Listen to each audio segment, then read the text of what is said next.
안녕하세요. 박하루입니다. 여러분의 청소년 시절은 어떠셨나요? 이 질문에 과연 행복했다고, 즐거웠다고 답하는 사람이 몇 명이나 될까요? 어떤 분이 그러시더라고요. 우리나라에서 청소년으로 살아간다는 건 최고의 극한 직업이라고요. 오늘은 아픔을 딛고 일어선 8명의 청소년들의 살고 싶다는 고백이 담긴 책, 출판사 마음의 숲에서 만들고 멘탈 헬스 코리아 피어 스페셜리스트 팀에서 지은 우리의 상처는 솔직하다, 이 책으로 함께 해보려 해요. 멘탈 헬스 코리아, 저는 이 책을 통해 처음 접하게 되었는데요.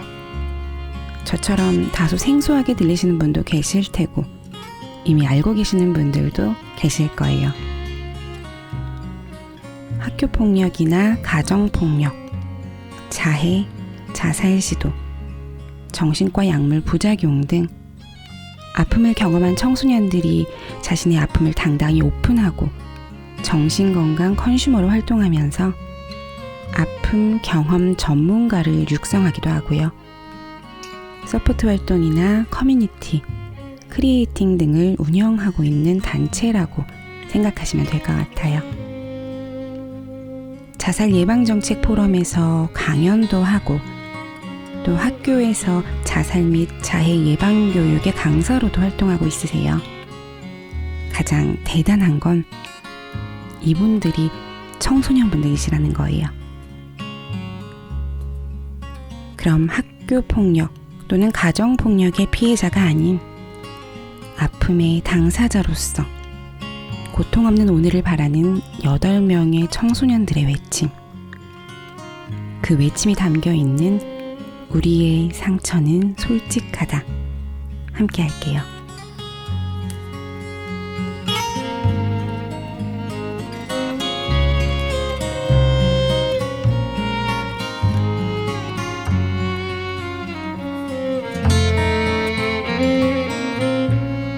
여덟 명의 청소년 중 오늘 제가 소개해드릴 청소년 작가님은 강지호 작가님이세요. 강지호 작가님에 대해서 소개해드릴게요. 2004년에 태어났다. 멘탈 헬스 코리아 2기로 이너뷰티 스쿨을 수료하고 피어 스페셜리스트로 활동 중이다.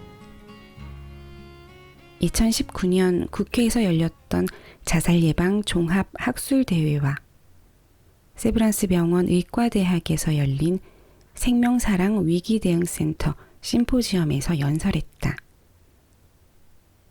지금도 사람들에게 위로를 주기 위해 힘쓰고 있다. 이 모든 과정은 트라우마에서 시작되었다. 학교폭력의 피해자로 초등학교 시절을 보내면서 견디기 힘든 날이 반복되었고 이것이 자해와 자살 시도로 이어졌다. 유서 쓰기와 자살 예행 연습을 하며 자유를 찾아 헤맸다. 자살 계획은 모두 실패했고 자유를 찾기 위한 다른 방안으로 가출, 자퇴 등을 했다. 여전히 무기력에 빠져 우울과 불안이 밀려오기도 하지만 이제는 꿋꿋이 버티는 힘이 생겼다. 지금 이 순간을 버티기 어려운 모든 청소년이 살만한 사회를 만들어 모두의 행복지수가 올라가도록 하는 게 목표다. 폭력은 사소하게 시작된다. 야, 네가 맞을 짓을 했겠지. 그 애가 이유 없이 널 괴롭혔을까? 네가 원인일걸? 학교폭력을 당하던 시절 직접 들었던 말이다. 폭력의 이유는 사소했다. 지적 장애가 있는 친구랑 친하게 지내서였다. 이 친구는 가명 민현이었다. 민현이랑은 7살 때 딱 한 번 같은 반이었는데 성격이 잘 맞아 친하게 지냈다. 나는 초등학교 1학년 때까지만 해도 친구들과 두루두루 잘 지내서 반장도 해보고 모범상도 받았다. 그러나 2학년 새학기부터 괴롭힘이 시작되었다. 다른 아이들은 내가 민현이와 친하게 지낸다는 이유로 나를 조금씩 소외시켰다. 처음엔 민현이랑 뽀뽀하고 결혼했대. 장애인이랑 어울려서 더러워. 와 같은 말들을 수군거리며 놀려댔다. 이해되지 않는 것은 장애 이해교육에서 수상했던 아이들조차 그런 식으로 말을 퍼뜨렸다는 사실이다. 괴롭힘은 조금씩 노골적으로 변해갔다. 지나가는데 발을 걸었고 하고 있는 일을 방해하거나 물건을 빼앗는 일이 많아졌다. 더군다나 담임선생님은 학생들을 차별했다. 아이들마다 등급을 매겼으며 내가 괴롭힘 당하는 것을 알고 있었음에도 묵인했다. 반면 학부모 앞에서는 온갖 아양을 다 떨었다. 그런 행동을 두 눈으로 보고 있자니 교사로서 자질이 부족하다고 느낄 수밖에 없었다. 누구의 도움도 받지 못했던 나는 민현이와 더 돈독해졌고 그렇게 의지하며 서로를 지켰다. 3학년이 되자 괴롭힘은 더 심해졌다. 물리적인 폭력 대신 언어 폭력을 당했고 그것은 견디기 힘들 만큼 나를 망쳐놨다. 급기야 장애인 전용 성노예, 걸레 등의 욕을 들었다. 이런 사실을 방관하던 담임선생님 때문이었을까? 아이들은 자신의 행동이 괜찮은 줄 알았는지 더 과격해졌고 나는 고통에 빠져 헤어나오지 못했다. 말은 사람을 죽일 수도 있었다. 수년이 지난 지금도 그때의 일은 평생 잊지 못할 것 같다. 한 번은 길에서 놀다가 민현이의 말이 어눌하고 행동이 이상하다는 이유로 모르는 중학생한테 맞은 적도 있었다.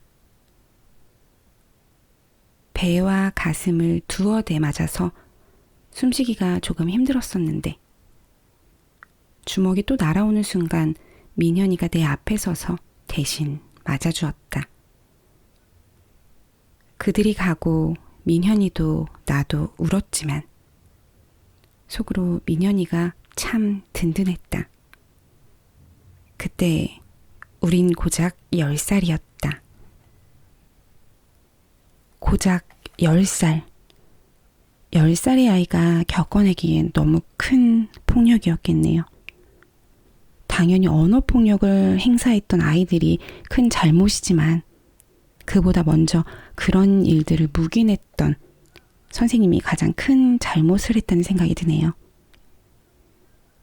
아직 확고한 생각이 성립되기 전인 10살 아이들을 조금만 더 잘 이끌어 주었다면, 조금만 더 잘 보듬어 주었다면 이런 피해는 없었겠죠.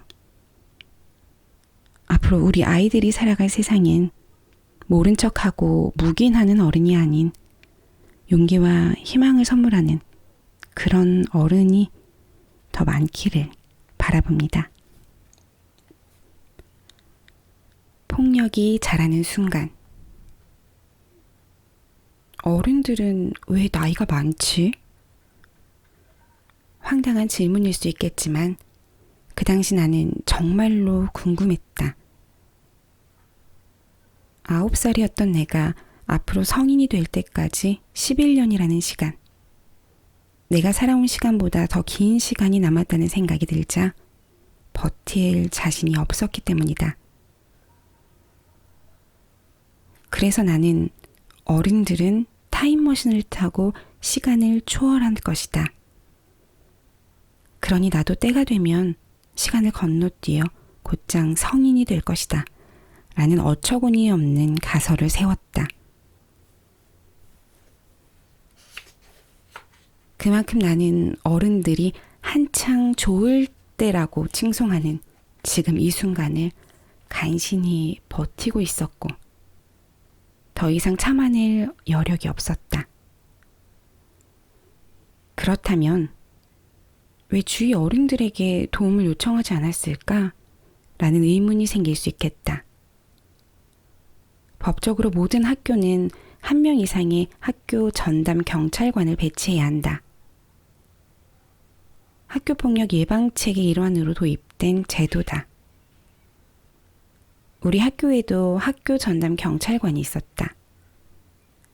하지만 가해자의 아버지가 학교 전담 경찰관이라면 어떻게 해야 할까? 강도는 세지 않았지만 그 아이가 나를 괴롭혔던 장소는 주로 급식실이었다. 반찬을 빼앗아 먹는 건 약과고 간혹 밥과 반찬을 모두 섞어 잔반처럼 만들어 강제로 먹게 했다. 저항하고 싶었지만 가해자의 아버지가 학교 전담 경찰관이라는 사실에 나는 지레 겁먹었다. 다행히 4학년 때 정말 좋은 담임 선생님을 만났다. 학생들과 원활하게 소통하며 공부 외에도 많은 가르침을 준 선생님이었다. 따뜻한 위로도 건네주셔서 그나마 지옥 같았던 학교 생활을 버틸 수 있었다. 사소하다면 사소했던 폭력을 견디면서 나는 조금씩 갉아먹히고 있었다. 그러다 자의를 시작한 계기가 된 사건이 5학년 때 벌어졌다. 어느 날 숙제할 책을 들고 가기 무거워서 수업을 마치고 교실에 남아 숙제를 하고 있었다. 교실엔 나 말고도 반성문을 쓰던 남학생 장건이와 승동이가 있었다. 장건이가 나를 놀리면서 일은 시작되었다. 그만하라고 했는데도 장건이는 멈추지 않았고 승동이까지 합세해 깔깔 웃어댔다.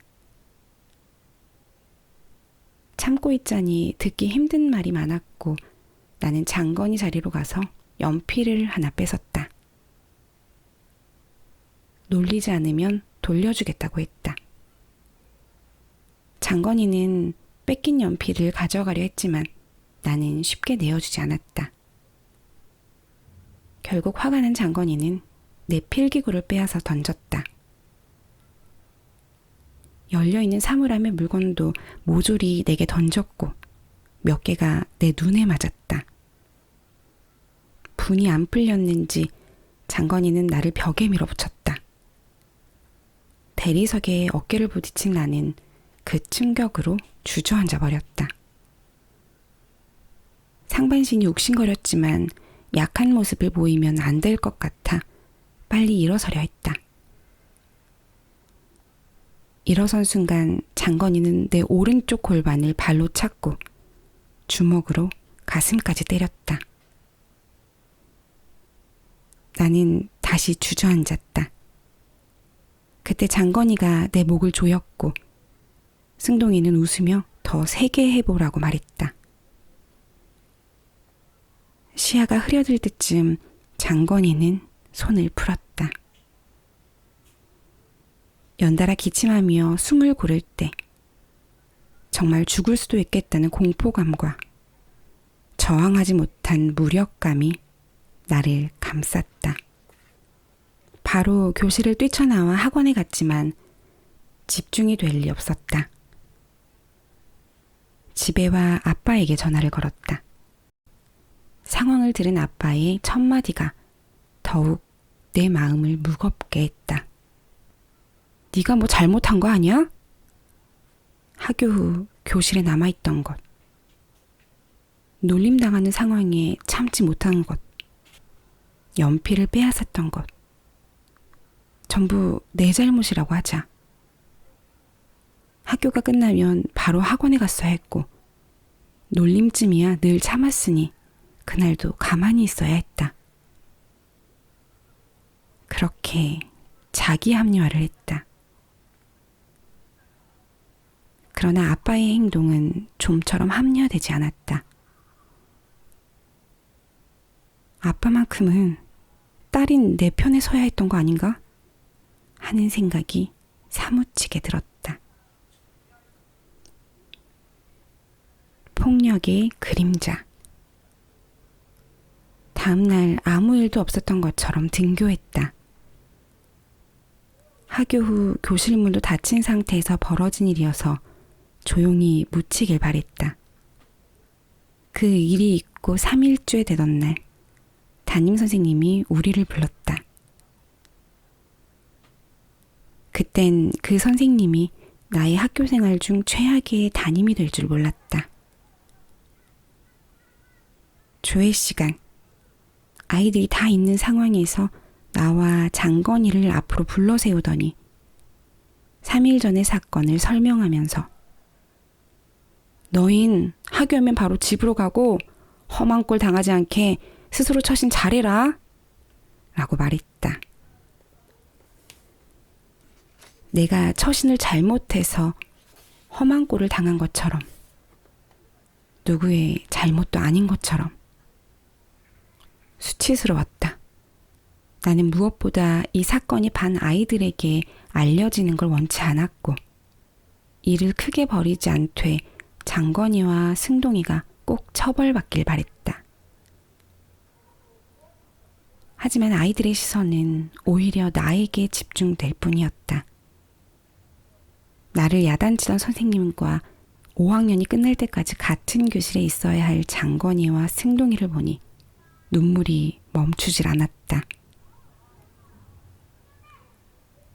빨리 세수하고 오라는 선생님의 말에 화장실에 갔지만 나 자신이 너무 미웠다. 아무 말도 못하고 울기만 하는 내가 더할 나위 없이 한심했다. 그때 처음으로 화장실에서 머리를 쥐어뜯고 손톱으로 사정없이 몸을 긁어댔다. 그렇게 한참을 울다 교실로 돌아왔을 땐 답답하고 죽을 것만 같은 공포를 느꼈다. 1교시 수업을 빠지고 선생님과 면담했다. 선생님은 사건을 정확하게 파악하고 싶어 했고 나는 그때의 상황을 재현했다.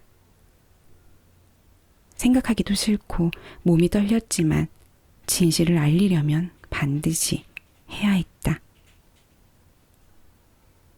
2교시엔 선생님이 장건이와 승동이를 불러 면담했고 3교시에 나와 선생님, 장건이, 승동이가 한 책상에 둘러앉아 이야기했다. 원칙적으로 가해자 학생과 피해 학생은 사건이 끝날 때까지 분리해야 한다. 보복의 위험도 있고 피해자의 심리적인 압박을 막기 위해서다. 선생님이 동석하더라도 같이 붙여놓는 건 맞지 않는 행동이다. 그런데 선생님은 그렇게 대면을 시키고도 사건을 명백히 밝히기는커녕 서로 사과하고 끝내기를 바랐다. 매일 하교 시간에 나와 장건이를 대면시킨 뒤 장건이에게 강제로 사과하게 했다. 내가 그 사과를 받아줄 때까지 말이다. 그때부터 나는 쉬는 시간마다 화장실에서 자해했고 빈도가 늘면 늘수록 도구는 날카롭게 변했다. 손톱부터 시작해서 샤프, 커터 칼로 나아갔으니 처음에 썼던 칼은 10년도 넘은 칼이었다. 날은 당연히 무렵고 세게 긁어도 긁힐까 말까 했지만 고통은 심했다. 다음 날 근처 문구점에서 새 칼을 사서 예전과 비슷한 힘으로 그었는데 놀랄 정도로 피가 쏟아졌다. 이해하기 어렵겠지만 자해는 내게 도피처였고 자해했을 때 이상하게도 기분은 더 나아졌다. 상처가 하나둘 생겨났고 얼마 지나지 않아 흉터가 자리 잡게 되었다. 선생님은 여전히 매일 나를 앞에 세워두고 장건이에게 사과를 강요했다. 억지로 쓴 사과 편지도 매일 하나씩 받았다. 이 짓거리를 3일째 반복했을 때 나는 사과를 받아들였다. 당연히 용서해서 그런 것이 아니었다. 장건이와 같은 공간에 있는 것이 끔찍이도 싫었기 때문이었다. 가해자와 피해자를 한 공간에 두고 사과시키는 발상은 어디서 어떻게 나왔는지 지금도 이해가 안 된다. 선생님은 어찌됐든 내가 사과를 받았기 때문에 사건을 마무리한다고 말했다. 학폭위를 열면 모두가 힘들어지니 좋게 좋게 끝내자고 하면서 장건이는 부모님에게 많이 혼났다고 했다. 승동이는 직접적인 가해 사실이 불분명하고 6학년이 되면 전학을 갈 예정이기에 아무런 처벌도 받지 않았다. 그렇게 사건을 마무리한 선생님은 벌을 준답시고 장건이에게 일주일간 교실 청소를 시켰다. 장건이는 벌을 달게 받았을까? 당연히 아니다. 청소를 하면서 여전히 나를 놀려댔고 잘못을 반성하는 태도라곤 눈 씻고 봐도 찾을 수 없었다. 3년 후 어렵게 다시 만난 선생님은 나를 기억하고 있었다. 왜 반 아이들이 모두 지켜보는 자리에서 피해 사실을 공개했냐고 물어보니 성 관련 사건은 아니었기에 수침과는 상관없을 것 같았고 학교폭력의 본보기로 하고 싶었다라는 대답을 들었다. 그 말을 듣고 너무 화가 난 나는 수술한 지 이틀밖에 지나지 않은 손목의 붕대를 풀었다. 수많은 상처와 켈로이드 흉터가 흉하게 얽힌 내 팔을 보여줬다. 선생님의 반응은 수고스럽게 옮기지 않겠다. 나는 여전히 이 사건을 잊지 않고 있으며 장건이와 승동이, 선생님, 선생님의 자식까지도 폭력의 그림자에 잔인하게 잡아먹히기를 바라곤 했다. 내가 당한 폭력을 언제까지 참고 용서하며 살 순 없다. 나도 사람이니까. 그들이 내 고통을 똑같이 겪어본다면 조금이나마 내 속이 후련할까? 잠시 제 이야기를 하고자 해요. 저 또한 중학교 1학년 시절 평소 존경하던 선생님께 제가 원치 않았던 일을 경험했었거든요. 속상해 하실까봐 부모님께조차 말씀드리지도 못한 채 하루 종일 소리 없이 울었던 그때요. 이불을 덮어쓰고는 소리 없이 울기만 했던 그날 하루가 아직도 어제 일처럼 생생하네요. 내가 잘못한 게 아닌데 모든 게 내 잘못인 듯한 그런 죄책감에 정말 오랫동안 그 일이 트라우마로 남아 있었습니다. 아마 그때부터였던 것 같아요. 사춘기라는 명목하에 종종 우울한 감정과 또 몇 번의 자살 시도까지 했었고요. 그 이후로는 제 마음을 숨기고 사는 게 익숙해졌다고 해야 하나요? 성인이 된 지금까지도 친구나 가족에게조차 속마음을 쉽게 털어놓기가 어렵더라고요. 세상이 무너질 듯 내 마음은 너무 힘든데 어디에 기대야 할지 또 어떻게 버텨야 할지 그땐 몰랐어요. 혼자 이겨내기엔 세상은 너무 험난했고 또 전 너무 어렸었거든요. 물론 성인이 된 지금은 꿋꿋하게 이겨낸 덕분에 잘 지내고 있습니다. 운동도 하고 일도 하고 또 이렇게 바카로에서 여러분도 만나면서요.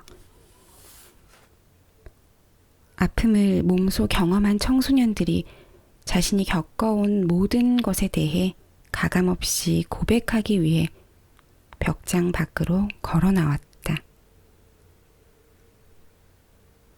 정신건강 문제에 대해 이들만큼 예리한 시각을 가진 사람이 또 있을까?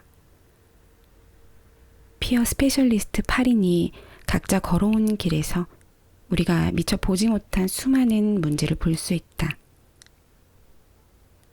이 책은 정신건강 전문가뿐 아니라 정신건강 문제에 관심 없는 사람이 읽어도 유용할 것이다. 하지만 나는 그 누구보다도 아픔의 시간 속에 홀로 머물러 있는 청소년들에게 이 책을 건네고 싶다. 아픔의 시간이 고스란히 담긴 이 이야기가 세상에 내던져진 청소년들에게 작은 위로가 되길 바란다. 멘탈 헬스 코리아 피어 스페셜리스트 3기 이주은. Hey, won't you stay a little bit longer?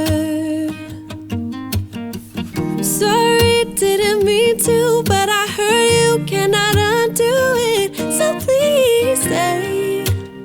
I know that we've been 아이들이 실패하고 좌절하고 멈춰섰을 때 새로운 기회를 줄 수 있도록 청소년들의 이야기를 들어줄 만한 믿음직한 어른, 그런 성숙한 어른들이 많은 사회였으면 합니다. 그럼 오늘도 더 성숙한 어른이 되어보아요. 안녕. make you see